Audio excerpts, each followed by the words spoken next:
Hi, ಎಲ್ರಿಗೂ ನಮಸ್ಕಾರ. ಹೇಗಿದ್ರೆ ಎಲ್ಲರೂ? ನೀವೇನು ಅಲ್ಲಿ ಇಲ್ಲಿ ಕತೆಗಳನ್ನ ಓದ್ಕೊಂಡು ಗೂಗಲಲ್ಲಿ ವೀಡಿಯೋಗಳನ್ನ ನೋಡಿಕೊಂಡು ಬೇಜಾನ್ ಸಕ್ಕತ್ತಾಗೇ ಇರ್ತೀರ ಬಿಡಿ. ಬನ್ನಿ, ಇವತ್ತು ಒಂದು ಕತೆ ತೊಗೊಂಬಂದಿದ್ದೀನಿ. ಸಿಕ್ಕಾಪಟ್ಟೆ ಸಕ್ಕತ್ತಾಗಿದೆ. ನಾನು ನನ್ನ ಕಾಲೇಜ್ ರಜೆನಲ್ಲಿ ಹಳ್ಳಿನಲ್ಲಿ ಮಾವನ ಮನೆಗೆ ಹೋಗಿದ್ದೆ. ಓಹೋ ಹೋ ಹೋಲ್ಡಾನ್ ನನ್ನ ಹೆಸರೇ ಹೇಳಿಲ್ಲ ಅಲ್ಲ. ನನ್ನ ಹೆಸರು ನಕುಲ್ ಅಂತ. ನಾನಿವಾಗ ಡಿಗ್ರಿ ಕಾಲೇಜಲ್ಲಿ ಓದ್ತಾ ಇದ್ದೀನಿ. ರಜಾ ಇತ್ತಲ್ವಾ, ಯಾವಾಗಲೂ ಸಿಟಿನಲ್ಲೇ ಬಿದ್ದು ಸಾಯ್ತಾ ಇರ್ತೀವಿ. ಅಮ್ಮ ಯಾವಾಗಲೂ ಬೈತಾನೇ ಇರ್ತಾಳೆ. ಅಮ್ಮನ ಬೈಗ್ಲಾನ ಕೇಳೋಕ್ಕಾಗ್ದೇ, ಅಮ್ಮ ನಾನು ಈ ಸಲ ರಜೆನಲ್ಲಿ ಮನೆಯಲ್ಲಿ ಇರೋಲ್ಲ, ನಾನು ಮಾವನ ಮನೆಗೆ ಹೋಗ್ತೀನಿ ಅಂತ ಹೇಳಿದೆ. ಮಾವ ಅಂದರೆ ಅಮ್ಮನ ಅಣ್ಣ. ಅಮ್ಮ ಅಂದು ಸಿಕ್ಕಾಪಟ್ಟೆ ಖುಷಿ ಆಗ್ಬಿಟ್ಲು. ಅಮ್ಮಂಗೆ ತವ್ರ ಮನೆ ಅಂದರೆ ಅಬ್ಬಾ ಹರೆಯದ ಹುಡುಗಿ ಆಗೋಗ್ತಾಳೆ. ಆ ಥರ ನೆಗ್ದು ಕುಣ್ದು ಡ್ಯಾನ್ಸ್ ಎಲ್ಲ ಮಾಡಿಬಿಡ್ತಾಳೆ. ನಾನು ಅವ್ರ ಅಣ್ಣನ ಮನೆಗೆ ಹೋಗ್ತೀನಿ ಅಂದಿದ ತಕ್ಷಣ ಸಿಕ್ಕಾಪಟ್ಟೆ ಖುಷಿಯಾಗಿ ಹೋಗ್ಬಿಡ್ಬಾರೋ ಅಂತ ಹೇಳಿದ್ಲು. ಸರಿ ಅಂತ ಅಂದ್ಬಿಟ್ಟು ಬಟ್ಟೆ ಎಲ್ಲ ಪ್ಯಾಕ್ ಮಾಡಿಕೊಂಡು ಸೀದಾ ಹಳ್ಳಿಗೆ ಹೋದೆ. ತುಂಬ ವರ್ಷಗಳಾದಮೇಲೆ ಹೋಗಿದ್ದರಿಂದ ಅತ್ತೆ ಮಾವ ಅಂತೂ ನನ್ನನ್ನು ಸಿಕ್ಕಾಪಟ್ಟೆ ಆರೈಕೆ ಮಾಡಿದ್ರು. ಉಪಚಾರ ಅಂತೂ ಬೇಜಾನ್ ಸಕ್ಕದಾಗಿತ್ತು ಬಿಡಿ. ನಮ್ಮ ಮಾವಂಗೆ ಇಬ್ಬರು ಹೆಣ್ಮಕ್ಳು, ರೂಪ ದೀಪ ಅಂತ. ಇಬ್ಬರು ಕೂಡ ಅವಳಿ ಜವಳಿ, ತೆಳ್ಳುಗೆ ಬೆಳ್ಳುಗೆ ಮುದ್ದಾಗಿ ಚಲಾಗಿರ್ತಾರೆ. ದೊಡ್ಡವಳು ರೂಪ, ನನ್ನ ಸಮಾನೇ ವಯಸ್ಸು.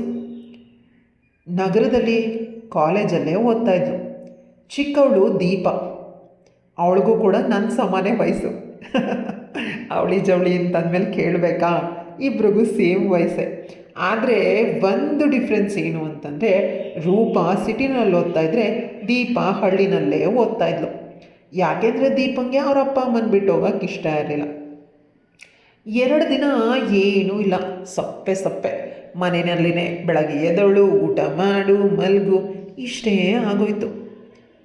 ಕೊನೆಗೆ ಸಿಕ್ಕಾಪಟ್ಟೆ ಬೋರ್ ಆಗ್ತಾ ಇತ್ತು. ರೂಪ ದೀಪ ಜೊತೆ ಕೆಲವೊಂದು ಆಟಗಳನ್ನು ಆಡಿದ್ವಿ. ಆಟದಲ್ಲಿ ನಾನಂತೂ ಅವರನ್ನು ಹಾಗೆ ಹೀಗೆ ಮುಟ್ತಾ ಬೇಜಾನ್ ಮಜಾ ತಗೊಂಡಿದ್ದೆ ಬಿಡಿ. ಮಾರನೇ ದಿನ ನಾನು ಮನೇಲಿದ್ದು ಸಿಕ್ಕಾಪಟ್ಟೆ ಬೇಜಾರಾಗ್ತಾಯಿದೆ, ಹೊರಗಡೆ ಹೋಗಿ ಬರ್ತೀನಿ ಅಂತ ನಮ್ಮ ಮಾವನ ಹತ್ರ ಹೋಗಿ ಕೇಳಿದೆ. ಮಾವ ಅಂತೂ, ಇಲ್ಲಿ ನಿನಗೆ ಜಾಗ ಎಲ್ಲ ಹೊಸದು, ನೀನು ಯಾವಾಗೋ ಬಂದಿರೋದು ನಮ್ಮೂರಿಗೆ, ಇವಾಗ ನಿನಗಲ್ಲೆಲ್ಲ ಗೊತ್ತಾಗಲ್ಲ, ಅದಕ್ಕೋಸ್ಕರ ರೂಪನ್ನ ಕರ್ಕೊಂಡು ಹೋಗು ಅಂತ ಹೇಳಿದ್ರು. ಸರಿ ಅಂತ ಹೇಳಿ ರೂಪನ್ನ ಮಾವ ಕರೆದು, ರೂಪ ನಕುಲ್ ಊರೆಲ್ಲ ನೋಡಬೇಕಂತೆ, ಕರ್ಕೊಂಡೋಗು, ತೋಟದ ಕಡೆ ಹೋಗಿ ಬನ್ನಿ ಅಂತ ಹೇಳಿದ್ರು. ಸರಿ ಅಂತ ರೂಪ ನನ್ನ ಜೊತೆ ಬಂದ್ಲು. ಅಬ್ಬಾ ಹೆಂಗೆ ಬಟ್ಟೆ ಹಾಕಿದ್ದಾಳೆ ಅಂತೀರ, ಲಂಗ ದವಣಿ ಹಾಕೊಂಡವಳೆ, ಆದರೆ ಮ್ಯಾಲೆ ಕೆಳಗೆ ಎಲ್ಲ ಪ್ರದರ್ಶನ ಆಗ್ತೈತೆ. ನನಗಂತೂ ನೋಡಿ ಕಣ್ಣು ಕುಗ್ತೈತೆ. ಅವಳನ್ನು ನೋಡಿದ ತಕ್ಷಣ ಈ ಲೋಕ ಸಂಚಾರ ಎಲ್ಲ ಬೇಕೇ, ಮನೆಯಲ್ಲಿ ರೂಮಲ್ಲೇ ಸಿಕ್ಬಿಟ್ಟಿದ್ದಿದ್ರೆ ಇವಳು ಆ ಕಂಚು ಹಾಕ್ಬಿಡ್ತಿದ್ದೆ ಅಂತ ಮೈಂಡ್ ವಾಯ್ಸು.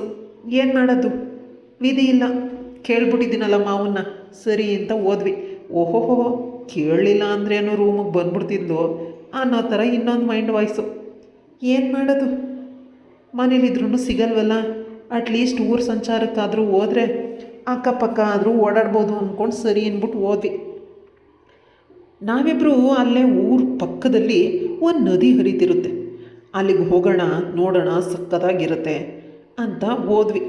ದಾರಿನಲ್ಲಿ ಬರುವಾಗ ನಾವಿಬ್ಬರು ಮೈಕೈ ತಾಗಿಸ್ಕೊಂಡು ಜೋಕ್ ಹೇಳ್ಕೊಂಡು ಹೋಯ್ತಿದ್ವಿ. ನನಗೋ ಈ ಏಕಾಂತದಲ್ಲಿ ರೂಪಾಳ ಸೌಂದರ್ಯ ನೋಡಿ ತಡ್ಕೊಳಕ್ಕಾಯ್ತಿಲ್ಲ. ಅಕ್ಕಪಕ್ಕ ಬರೀ ಮರಗಳು, ಹಕ್ಕಿಗಳ ಚಿಲಿಪಿಲಿ ಸೌಂಡ್ಗಳು, ದೂರದಲ್ಲೆಲ್ಲೋ ನದಿ ಹರಿತಾ ಇರೋ ಜುಳುಜುಳು ನಾದ, ಪಕ್ಕದಲ್ಲಿ ಅಪ್ಸರೆ ಅಂತ ಹೆಣ್ಣು.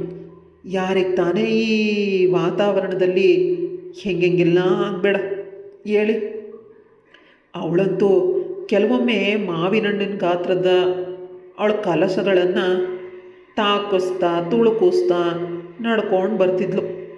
ನಾನು ಸಮಯ ನೋಡಿಕೊಂಡು ಅಕಸ್ಮಾತಾಗನ್ನುವಂತೆ ಆ ಕಳಸಗಳನ್ನು ಮೆತ್ತಗೆ ಮುಟ್ಬಿಡ್ತಿದ್ದೆ.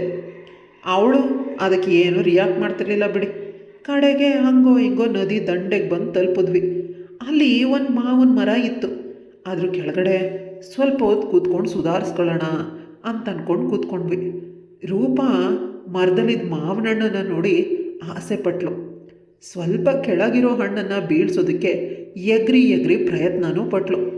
ಹಾಗೆ ಎಗರುವಾಗ ಕೇಳಬೇಕಾ, ಅವಳ ಹಣ್ಣುಗಳು ಇಲ್ಲಿ ಕೆಳಗಡೆ ಕುಲು ಕುಲು ಅಂತ ಕುಲುಕ್ತಿದ್ವು. ಹಣ್ಣು ಬೀಳಲಿಲ್ಲ ಬಿಡಿ. ಕೊನೆಗೆ ನನಗೆ ದಂಬಲ್ ಬಿದ್ಲು. ಲೋ ನಕುಲ, ಹಣ್ಣನ್ನು ಕುಯ್ಕೊಡೋ, ನಂಗೆ ತುಂಬ ಆಸೆ ಆಗ್ತಿದೆ ಕಣೋ ಅಂತ ಅಂದ್ಲು. ಇನ್ನೇನು ಮಾಡೋದು, ಇಷ್ಟು ಸುಂದರವಾಗಿರೋ ಹುಡುಗಿ ಕೇಳ್ಕೊಂಡ್ರೆ ಸುಮ್ಮನಿರೋಕ್ಕಾಗುತ್ತಾ? ಮರನ ಹತ್ತದೆ. ಮಾವಿನ ಹಣ್ಣೇನೋ ಕಿತ್ತದೆ, ಕೆಳಗಡೆ ಹಾಕ್ತೀನಿ ಅಂತಂದರೆ ಕೆಳಗಡೆ ಹಾಕ್ಬೇಡ ಕಣೋ, ಇರು ಇರು ಅಂತ ತನ್ನ ಲಂಗಾನ ಎತ್ತಿಡ್ಕೊಂಡ್ಳು. ನನಗೋ ನಿಂತಿರೋದ್ರಿಂದ ಮೇಲಿಂದ ಎಲ್ಲನೂ ಕಾಣಿಸ್ತೈತೆ. ಅವಳು ಎಲ್ಲನೂ ದರ್ಶನ ಮಾಡ್ಕೊಂಡು ನಿಂತವಳೆ. ಒಂದು ಕ್ಷಣ ನನಗಂತೂ ತಲೆ ಗಿರ್ರ ಅಂದ್ಬಿಡ್ತು. ಏನು ಮಾಡೋದು ಗುರು, ಇವಳಂತೂ ಏನೂ ಅನ್ಕೋತಾನೇ ಇಲ್ಲ. ಸರಿ ನೋಡಿ ಇನ್ನೇನು ಮಾಡೋಕ್ಕಾಗುತ್ತೆ. ಒಂದು 4-5 ಮಾವಿನ ಹಣ್ಣ ಕಿತ್ತಿ ಅವಳು ಲಂಗಕ್ಕೆ ಹಾಕಿ ಕೆಳಗಡೆ ಇಳಿದು ಬಂದೆ. ಸಡನ್ನಾಗಿ, ಲೋ ನಕುಲ, ನಿಂಗೆ ಗರ್ಲ್ ಫ್ರೆಂಡ್ ಯಾರಾದರೂ ಇದ್ದಾರೇನೋ ಅಂತ ಕೇಳಿಬಿಡೋದ. ಅವಳು, ನಾನು ಬೇರೆ ಮೂಡಲ್ಲೇ ಇದ್ದೆ. ಅವಳು ಕೇಳಿದ ಪ್ರಶ್ನೆಗೆ ಒಂದು ಕ್ಷಣ ಕಕ್ಕಾಬಿಕ್ಕಿ ಆಗೋದೆ. ಇಲ್ಲ ಅಂತ ಹೇಳಿದೆ. ಇಲ್ವಾ? ಸುಳ್ಳು ಹೇಳ್ಬೇಡ ಕಣೋ, ನೀನು ಸಿಟಿನಲ್ಲಿದೆಯಾ, ಅದರಲ್ಲೂ ಅಲ್ಲಿಂದ ನೋಡ್ಕೊಂಡು ಬರ್ತಾಯಿದ್ದೀನಿ, ನನ್ನನ್ನು ತಿನ್ನೋ ಥರ ನೋಡ್ತಾ ಇದೆಯಾ, ಏನು ಕತೆ ನಿಂದು ಅಂತ ಕೇಳಿದ್ಲು. ಏನು ಕತೆ ಅಂದರೆ ಏನು ಹೇಳಲಿ, ನೀನು ಹಾಕ್ಕೊಂಡು ಬಂದಿರೋ ಬಟ್ಟೆ ಅಂಥದ್ದು ಅಂತ ಅಂದೆ. ಏನೋ ಹೇಳ್ತಿದ್ಯಾ, ನಾನು ಹಾಕಿರೋದು ಲಂಗ ದಾವಣಿ ಕಣೋ ಅಂತ ಅಂದೆ. ಅದಕ್ಕವನು, ಲಂಗ ದಾವಣಿನ ಹಾಕಿದ್ಯಾ ಕಣೆ, ಆದರೆ ಮೇಲೆ ಕೆಳಗೆ ಎಲ್ಲ ಓಪನ್ ಇದೆ. ನಾನು ಮರದ ಮೇಲೆ ನಿಂತ್ಕೊಂಡು ನೋಡಿದ್ರೆ ನಿಂದು ಬರೋದೆಲ್ಲ ಕಾಣಿಸ್ತೈತೆ ಅಂತ ಅಂದೆ. ಆಗ ಅವಳು ನಾನು ಆ ರೀತಿ ಮಾತಾಡಿದ ತಕ್ಷಣ ನಾಚಿಕೊಂಡು ಕಣ್ರೆಪ್ಪೆನ ಕೆಳಗಡೆ ಬಾಗಿಸಿದ್ಲು. ಅಷ್ಟೇ, ಕೈಯಲ್ಲಿದ್ದಿದ್ದು ಲಂಗ ಬಿಟ್ಟಿದ ತಕ್ಷಣ ಮಾವಿನ ಹಣ್ಣು ಕೆಳಗಡೆ ಬಿದ್ದೋದು. ಹಾಗೆ ಹತ್ತಿರ ಹೋಗಿ ಅವಳನ್ನು ಗಟ್ಟಿಯಾಗಿ ತಪ್ಕೊಂಡು ಕಿವಿ ಹತ್ರ ಬಾಗಿ, ನಿಜಕ್ಕೂ ಕಣೆ ಹೇಗೇಗೋ ಆಗ್ತಿದೆ, ಏನಾದರೂ ಮಾಡಿಬಿಟ್ರೆ ನನಗೆ ಗೊತ್ತಿಲ್ಲ ಅಂತ ಅಂದೆ. ಅವಳು, ನೀನೇನಾದರೂ ಮಾಡಲಿ ಅಂತಲೇ ಕಾಯ್ತಾ ಇದ್ದೀನಿ ಕಣೋ, ಆದರೆ ನೀನು ತಕಡಿ ಏನೂ ಮಾಡ್ತಿಲ್ಲ ಅಂತಂದ್ಲು. ನನಗೀಗ ಶಾಕಲ್ಲಿ ಅವಳನ್ನು ನೋಡಿದ್ರೆ ಹೌದು ಕಣೋ ಅಂತಂದ್ಲು. ಅಷ್ಟೇ, ಮುಗೀತು. ಸುತ್ತಮುತ್ತ ನೋಡ್ತಾ ಇದ್ದೀನಿ ಕಣ್ಣ, ಇಲ್ಲಿಗೆ ಯಾರೂ ಬರಲ್ಲ ಕಣೋ ಅಂತ ಅಂದ್ಲು. ಸರಿ ಅಂತ ಅಲ್ಲೇ ಅವಳನ್ನೆಲ್ಲ ಬಟ್ಟೆ ಬಿಚ್ಚಿ ನಂಗೆ ಹೆಂಗೆ ಬೇಕಂಗೆ ಯೂಸ್ ಮಾಡಿಕೊಂಡೆ. ಯಪ್ಪ, ನಿಜಕ್ಕೂ ಸಿಕ್ಕಾಪಟ್ಟೆ ಸಕ್ಕದಾಗಿತ್ತು ಗಾಯ್ಸ್. ಫಸ್ಟ್ ಟೈಮ್ ಎಕ್ಸ್ಪೀರಿಯನ್ಸು ತುಂಬ ಚೆನ್ನಾಗಿತ್ತು. ಸಿಟಿನಲ್ಲಿ ತುಂಬ ಹುಡುಗಿರನ್ನ ನೋಡ್ತಾ ಇದ್ದೆ, ಆದರೆ ಯಾರೂ ಚಾನ್ಸೇ ಕೊಟ್ಟಿರಲಿಲ್ಲ. ಆದರೆ ನಮ್ಮ ಮಾವನ ಮಗಳು ಒಂದೇ ಸಲಕ್ಕೆ ಚಾನ್ಸ್ ಕೊಟ್ಬಿಡೋದ. ಆದರೆ ಏನು ಮಾಡೋದು, ಒಳಗಡೆ ಹಾಕೋಕ್ಕೆ ಬಿಟ್ಟಿಲ್ಲ. ಯಾಕೆ ಅಂತಂದರೆ, ಮಕ್ಕಳಾಗೋದ್ರೆ ಏನು ಮಾಡ್ತೀಯಾ ಅಂತಂದ್ಲು. ಸರಿ ಇವತ್ತು ಸಿಟಿಗೆ ಹೋಗ್ಬಿಟ್ಟು ಹೆಲ್ಮೆಟ್ ತೊಗೊಂಡು ಬರ್ತೀನಿ, ರಾತ್ರಿಗೆ ಚಾನ್ಸ್ ಕೊಡ್ತೀಯಾ ಅಂತ ಕೇಳಿದೆ. ರಾತ್ರಿಗೆಲ್ಲ ಚಾನ್ಸ್ ಕೊಡೋಕ್ಕಾಗಲ್ಲ, ಯಾಕೆಂದರೆ ಪಕ್ಕದಲ್ಲಿ ದೀಪ ಇರ್ತಾಳೆ ಅಂತಂದೆ. ಅವಳು ಮಲ್ಕೊತಾಳೆ ಕಣೆ ಅಂತಂದರೆ, ಸರಿ ನೋಡೋಣ, ತೊಗೊಬಂದು ಇಟ್ಕೊ, ರಾತ್ರಿಗಾಗಿಲ್ಲ ಅಂದರೂ ನಾಳೆ ಬೆಳಗ್ಗೆ ಮತ್ತೆ ಇಲ್ಲಿಗೆ ಬರೋಣ ಅಂತಂದ್ಲು. ಅಬ್ಬಬ್ಬಾ, ನಮ್ಮ ಹುಡುಗಿ ಇಷ್ಟೊಂದು ಫಾಸ್ಟು ಅಂತ ಅಂದ್ಕೊಂಡು ಸೀದಾ ಮನೆಗೆ ಬಂದು ಮತ್ತೆ ನಮ್ಮ ಮಾವನ ಹತ್ರ ಹೋದೆ. ಮಾವ, ನಂಗೆ ಸ್ವಲ್ಪ ಏನೋ ತೊಗೊಳೋದಿತ್ತು, ಸಿಟಿ ಕಡೆ ಹೋಗ್ಬಿಟ್ಟು ಬರಲಾ ಅಂತ ಕೇಳಿದೆ. ಅದಕ್ಕೆ ಅವನು, ಏನು ತೊಗೋಬೇಕಿತ್ತು ಅಂತಂದ್ರು. ಮಾವ, ನಿಮ್ಗದೆಲ್ಲ ಗೊತ್ತಾಗಲ್ಲ, ನಾನು ಹೋಗ್ಬಿಟ್ಟು ಬರ್ತೀನಿ, ಗಾಡಿ ಕೀ ಕೊಡಿ ಅಂತ ಕೇಳಿದೆ. ಅಷ್ಟರಲ್ಲಿ ದೀಪ ಬಂದ್ಲು. ಅಪ್ಪ, ನಾನು ಮಾಮನ ಜೊತೆ ಹೋಗ್ತೀನಿ, ನಾನು ಏನೋ ತೊಗೋಬೇಕು ಅಂತಂದ್ಲು. ನಾನು, ದೀಪ, ನೀನು ಯಾಕೆ ಬರ್ತೀಯಾ, ಏನು ತೊಗೋಬೇಕು ಅಂತ ನನಗೆ ಹೇಳು, ನಾನೇ ತೊಗೊಬಂದು ಕೊಡ್ತೀನಿ ಅಂತ ಹೇಳಿದೆ. ದೀಪ ಏನಾದರೂ ಬಂದರೆ ನಾನು ಹೆಲ್ಮೆಟ್ನ ತೊಗೊಳೋಕ್ಕೆ ಆಗಲ್ಲ, ಯಾಕೆ ಏನು ಅಂತೆಲ್ಲ ಕ್ವೆಶನ್ ಕೇಳ್ತಾಳೆ. ಅವಳ ಮುಂದೆ ಹೆಂಗಪ್ಪ ತೊಗೊಳ್ಳೋದು ಅಂತ ಅಂದ್ಕೊಂಡು ಅವಳನ್ನ ಅವಾಯ್ಡ್ ಮಾಡೋಕ್ಕೆ ನೋಡಿದೆ. ಆದರೆ ಅವಳು ಬಿಡಬೇಕಲ್ಲ, ಅವ್ರ ಅಪ್ಪನಿಗೆ ಹಿಂಸೆ ಕೊಡ್ತಾ ಇದ್ದಾಳೆ, ನಾನು ಹೋಗ್ತೀನಿ ಅಂತ. ರೂಪ ಅಂತೂ ಮುಖನ ಗಡಿಗೆ ಹತ್ರ ಊದಿಸ್ಕೊಂಡು ನಿಂತ್ಕೊಂಡಿದ್ದಾಳೆ. ಅವರಪ್ಪ ಕೊನೆಗೆ ಸೋತು, ಸರಿ ನಕುಲ, ಇವಳನ್ನು ಕರ್ಕೊಂಡೋಗಪ್ಪ ಅಂತ ಹೇಳೇ ಬಿಟ್ರು. ಮಾವ ಅಂತಂದೆ. ಏನಾಗಲ್ಲ ಕರ್ಕೊಂಡು ಹೋಗಪ್ಪ ಅಂತಂದರು. ಇನ್ನೇನು ಮಾಡೋದು, ವಿಧಿ ಇಲ್ಲದೆ ಕರ್ಕೊಂಡೋದೆ. ಅವಳನ್ನ ನೋಡಿದ್ರೆ ಸಾಕು ಮೈಯೆಲ್ಲ ಉರಿತಿತ್ತು. ಎಷ್ಟು ಕೋಪ ಬಂದಿತ್ತು ಅಂದರೆ ಹೇಳೋಕ್ಕಾಗಲ್ಲ. ಸರಿ ಅಂತಂದ್ಬಿಟ್ಟು ಕರ್ಕೊಂಡು ಹೋದೆ. ಏನು ತೊಗೋಬೇಕು ನೀನು ಅಂತ ಕೇಳಿದೆ. ಏನೂ ಇಲ್ಲ ಅಂದ್ಲು. ಈಗ ಇನ್ನೂ ಕೋಪ ನೆತ್ತಿಗೆ ಹತ್ಬಿಡ್ತು. ಗಾಡಿಯಿಂದ ಇಳಿದು ಏನೇ ಅಂದ್ಕೊಂಡಿದ್ಯಾ ನೀನು, ಏನೂ ತಗೊಳ್ಳೋದಿಲ್ಲ ಅಂದರೆ ನಾಟಕ ಆಡ್ಕೊಂಡು ಬಂದಿದ್ಯಾ ಅಂತ ಬೈದೆ. ಹಾಗೇನೂ ಇಲ್ಲ, ಕೆಲವೊಂದು ಸ್ಟೇಷ್ನರಿ ಐಟಮ್ಸ್ ತೊಗೋಬೇಕು ಅಂತಂದ್ಲು.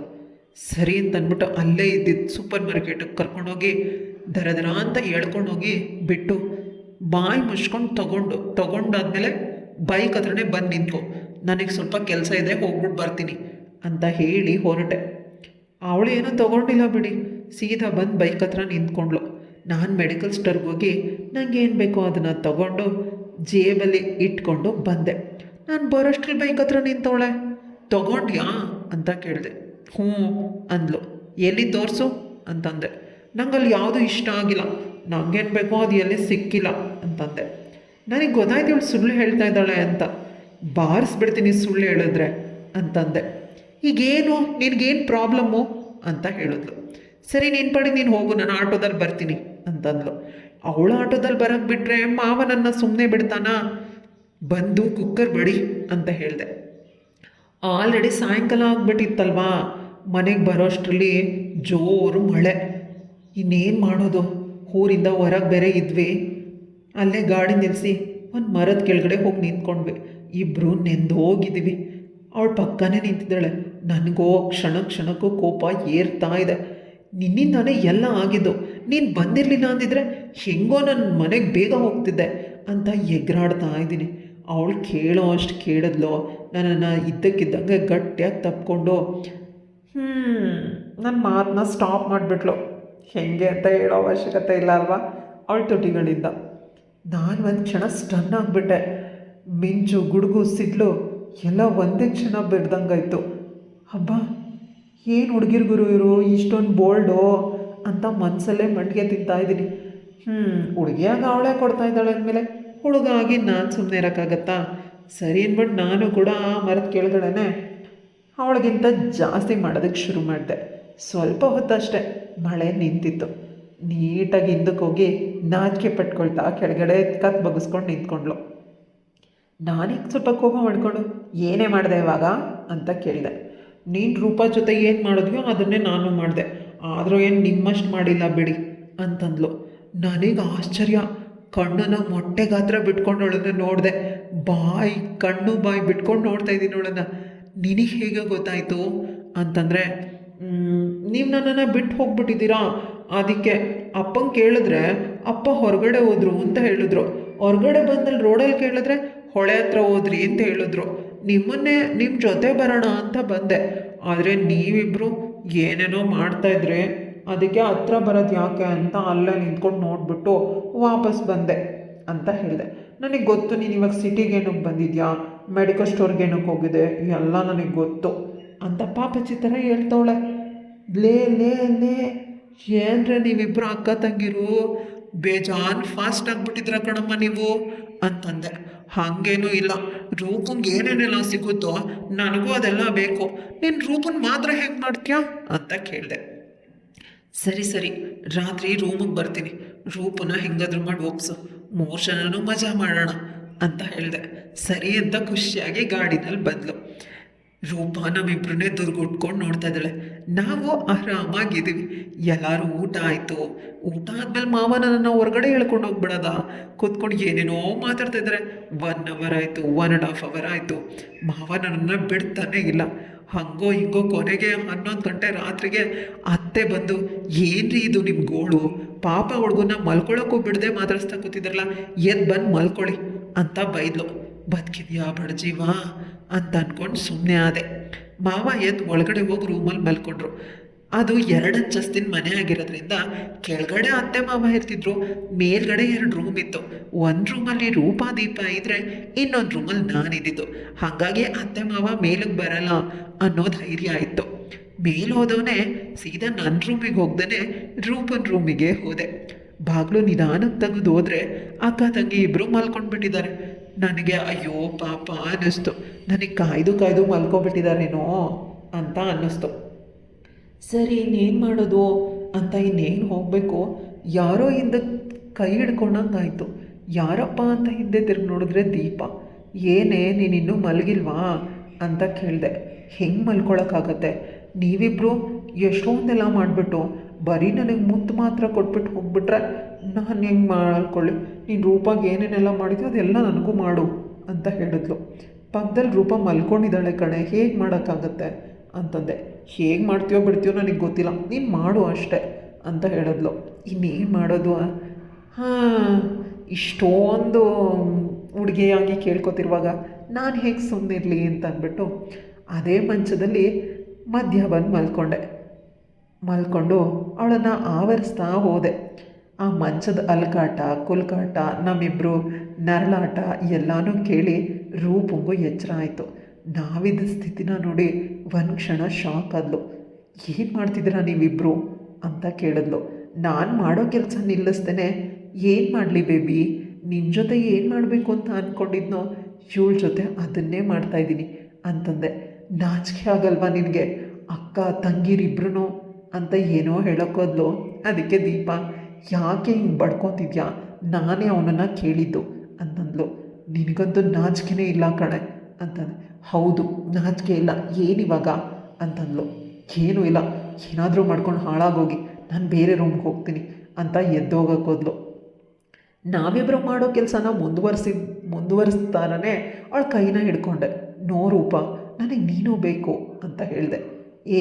ಹೆಂಗೆ ಮಾತಾಡ್ತಾ ಇದೆಯಾ, ಏನು ಅಂದ್ಕೊಂಡಿದ್ಯಾ ನೀನು, ಅಕ್ಕ ತಂಗಿರಿಬ್ಬರು ಬೇಕು ಅಂದರೆ ಏನೂ ಅರ್ಥ ಅಂತ ಕೇಳಿದ್ಲು. ಏನೂ ಅರ್ಥ ಇಲ್ಲ, ಇವಾಗ ನಾವಿಬ್ಬರು ಯಾವ ಸ್ಥಿತಿನಲ್ಲಿದ್ದೀವೋ ಅದೇ ಸ್ಥಿತಿನಲ್ಲಿ ಮಧ್ಯಾಹ್ನ ನಾವಿಬ್ಬರಿದ್ದು. ಒಂದೇ ಡಿಫ್ರೆನ್ಸ್ ಏನು ಅಂದರೆ ಪೂರ್ತಿ ಮಾಡೋಕ್ಕಾಗಿಲ್ಲ ಅಷ್ಟೆ. ಬಟ್ ನಿನ್ನ ಎಲ್ಲ ಅಂದ ಸೌಂದರ್ಯ ಎಲ್ಲನೂ ನೋಡ್ಬಿಟ್ಟಿದ್ದೀನಿ ಆಗಲೇ. ಒಂದೇ ಒಂದು ಕೆಲಸ ಪೆಂಡಿಂಗ್ ಉಳ್ಕೊಂಡಿದೆ, ಅದನ್ನು ಮುಗಿಸ್ಬಿಡ್ತೀನಿ ಅಂತಂದೆ. ನಿಂಗೆ ನಾಚಿಕೆನೇ ಆಗಲ್ವಾ ಅಂತ ಕೇಳಿದ್ಲು. ನಾಚಿಕೆ ಎಲ್ಲ ಪಟ್ಕೊಂಡ್ರೆ ಈ ರೀತಿ ಎಲ್ಲ ಆಸೆ ತೀರಿಸ್ಕೊಳಕ್ಕಾಗತ್ತಾ ಅಂತ ಹೇಳಿ ಅವಳನ್ನ ಕೆಳಗಡೆ ತಳ್ಳಿ ಇಬ್ಬರು ಸೇರಿ ಅವಳು ಎಲ್ಲ ಬಟ್ಟೆನೂ ಬಿಚ್ಚಾಕಿ ಮಾಡಿ ಮುಗಿಸ್ಬಿಟ್ಟೆ. ಮಾಡಿದಾದ್ಮೇಲೆ ಇನ್ನೇನಾಗತ್ತೆ, 3 ಜನನೂ ಆಟ ಆಡಿದ್ವಿ. ಇದಾದಮೇಲೆ ರಜಾ ಮುಗಿಸ್ಕೊಂಡು ಬರೋವರೆಗೂ ನಮ್ಮ 3 ಜನದ ಇದೇ ಕೆಲಸ. ದಿನಾ ರಾತ್ರಿ ಅವ್ರ ರೂಮ್ಗೆ ಹೋಗೋದು, 3 ಜನನೂ ಮಜಾ ಮಾಡೋದು, ಇದೇ ಮಾಡ್ತಾಯಿದ್ವಿ. ಈಗ ರಜಾ ಮುಗಿಸ್ಕೊಂಡು ಬೆಂಗಳೂರಿಗೆ ಬಂದಿದ್ದೀನಿ. ದಿನಾ ರಾತ್ರಿ ಇಬ್ಬಿಬ್ಬರು ಹುಡುಗಿರ ಮಧ್ಯೆ ಮಲಗಿ ಅಭ್ಯಾಸ ಆಗಿ ಬೆಂಗಳೂರಲ್ಲಿ ನಿದ್ದೆನೇ ಬರ್ತಾಯಿಲ್ಲ. ಏನು ಮಾಡೋದು, ಡಿಗ್ರಿ ಕಂಪ್ಲೀಟ್ ಆಗಿದೆ. ಅಪ್ಪ ಅಮ್ಮನ ಹತ್ರ ಮದುವೆ ಮಾಡಿ ಅಂದರೆ ಬಾಯಿಗೆ ಬಂತ ಹೋಗಿತಾ ಇದ್ದಾರೆ. ಇಷ್ಟು ಬೇಗ ಮದುವೆ ಬೇಕಾ ನಿನಗೆ ಅಂತ. ಏನೂ ಮಾಡೋಕ್ಕಾಗಲ್ಲ ಅಂತ ಹಂಗೋ ಹಿಂಗೋ IT ಕಂಪ್ನಿಗೆ ಸೇರ್ಕೊಂಡಿದ್ದೀನಿ. ವೀಕೆಂಡ್ ಅಂತ ಪಾರ್ಟಿ ನಡೆಯುತ್ತೆ, ಪಾರ್ಟಿನಲ್ಲಿ ಹುಡುಗಿರು ಸಿಗ್ತಾರೆ. ಚೆನ್ನಾಗಿ ಹುಡುಗಿರು ಕುಡ್ದಿದ್ದಾದಮೇಲೆ ಮುಟ್ಟಿ ತಟ್ಟಿ ಸವರಿ ಗಿವ್ರಿ ಆಸೆ ತೀರಿಸ್ಕೊತಾ ಇದ್ದೀನಿ. ಇಲ್ಲಿ ಕತೆ ಮುಗಿಯುತ್ತೆ.